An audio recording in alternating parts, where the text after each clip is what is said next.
The topic of the basic income is a highly contested issue.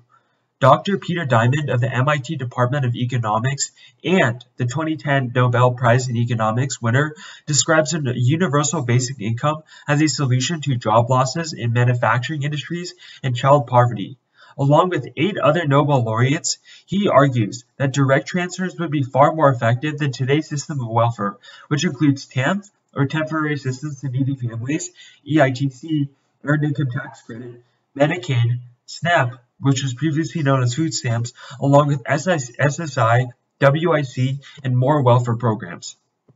Often, discussions about a universal basic income may create misunderstandings, so this talk will describe the 2 best arguments for a universal basic income and the 2 best arguments against one, along with the evidence for both sides. The first argument for a universal basic income is increasing worker wages. The Economic Policy Institute finds that after adjusting for inflation, the average worker makes 17% less than in 2009 and 31% less than in 1968. And that explains why the 2017 census found that 39.7 million Americans live in poverty. Luckily, a universal basic income gives people a financial baseline to pay off bills, rent, food, and other living expenses. When employers realize that employees are given an upper hand in jobs, they'll understand that they have to raise wages in order to prevent employees from terminating work, obtaining an education, and then finding a higher paying job. The second argument for why universal basic income would be beneficial is because it would give back people money to spend in the economy. Reuters found in 2019 that U.S. consumer spending is slowing down, risking a current economic growth. Thankfully, disposable income and income per capita are the 2 most important determinants of consumer spending. And Amadeo of the Balance furthers that as income increases, so does demand. And this is because more people have more money to spend on goods. Thus, increasing income increases consumer spending. Small businesses, for example, because of coronavirus right now, are suffering, and giving people extra money to spend would help them with cash flow and revenue. Santins in 2016 gives you an empirical example, which shows that entrepreneurs in local markets of India increased by 300% as a result of the UBI's increase in consumer spending. And the Small Business Association quantifies in 2019 that small businesses account for 66% of all new employment and 44% of the U.S. economy. Therefore, creating more small businesses heavily benefits the economy and the GDP. To conclude, in a very impactful study, Zeza in 2017 finds in a study that a UBI would expand the economy by 13% of the GDP.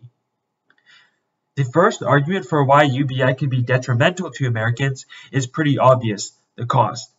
UBI is extremely expensive, as the Center for Budget and Policy Priorities in 2019 finds that a UBI of $10,000 per year to all citizens over 18 would cost around $3 trillion. The problem is that funding UBI by increasing federal taxes just isn't possible, as it would require Americans to accept a level of taxation that vastly exceeds anything in history, which would be extremely unpopular. This means that in order to fund the UBI, the federal government would have no choice but to increase the national debt. This is bad, however, because the Committee for Responsible Federal Budget writes in 2014 that an increased national debt means that investors demand higher interest rates, because the CBO writes that higher debt-to-GDP ratios are correlated to a higher chance of default. Investors would eventually demand higher interest rates, and rates have a chance of rising suddenly and sharply. An increase in interest rates is detrimental. Paulson of the Penn Wharton Institute budget model finds that a UBI of just $6,000, which is half of many suggested plans, would increase U.S. federal debt by 81.1%, preventing long-term growth, ultimately shrinking the national GDP by 9.3% by 2032. The second argument for why UBI would be bad to Americans is about replacing currently working programs. The NCSL finds that Medicaid is a means-tested welfare program financing primary and acute medical services and long-term care for more than 70 million people. O'Connell in 2019 of The Street finds that as of January 2018, Medicaid covers income up to 138% of the poverty level, around $29,000 per year for the average family.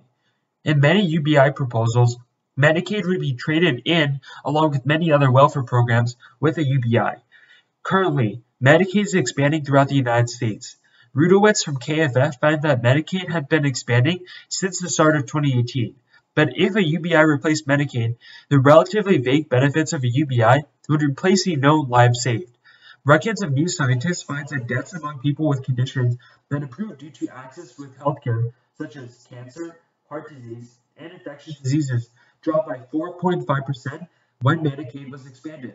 And DaCosta from Forbes writes that just the Medicaid expansion from Obamacare saved 19,000 lives in just 3 years, which would all go away if you had a UBI instead of Medicaid. Overall, because of the wealth of evidence, what needs to be done is a large-scale trial with a robust population of many cities at a state level, using a UBI structure like what would be implemented nationally. A UBI would have to be compared to any current welfare programs currently in place, which could be a control group for any possible experiment. In Alaska, for example, a UBI was funded with oil revenue, which completely solved the problem of the high cost, but this cannot be replicated in the United States because they don't have such equivalent streams of revenue. The U.S. would need to make drastic changes, and a UBI, if implemented, would certainly be the biggest revolution in modern economics for decades.